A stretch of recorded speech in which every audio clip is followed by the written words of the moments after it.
আহো ভাতিজা আহো বলে বিপিএল এর এবারের আসরে অপরাজিত দল রংপুরকে টুর্নামেন্টে প্রথম হারের তেতো স্বাদ দিয়ে এদিন ২২ গজের চাচারূপী দুর্বার রাজশাহী যেন স্নেহ ভরে কাছে টানতে চাইল তার ভাতিজা রংপুর রাইডার্সকে।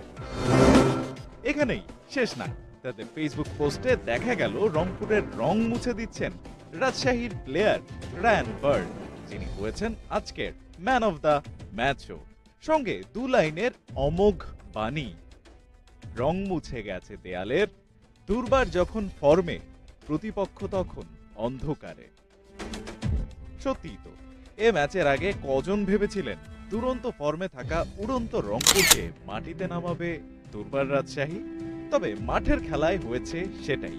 তাই তো হেরেও রাজশাহীকে ওয়েল প্লেড বলে সোশ্যাল মিডিয়া পোস্টে প্রাপ্য ক্রেডিট দিতে ভোলেনি রংপুর রাইডার্স। আরেক পোস্টে দুর্বার রাজশাহীর কাছে হারকে পচা শামুকে পা কাটার সাথে তুলনা করে পাল্টা জবাবও দিয়েছে কাব্যের ছন্দেই। ঘিরে লিয়েছে মামুর ব্যাটারা, পচা শামুকে কেটেছে পা, ভয়ঙ্কর হয়ে ফিরবে জয়ের লড়াই ইনশাল্লাহ।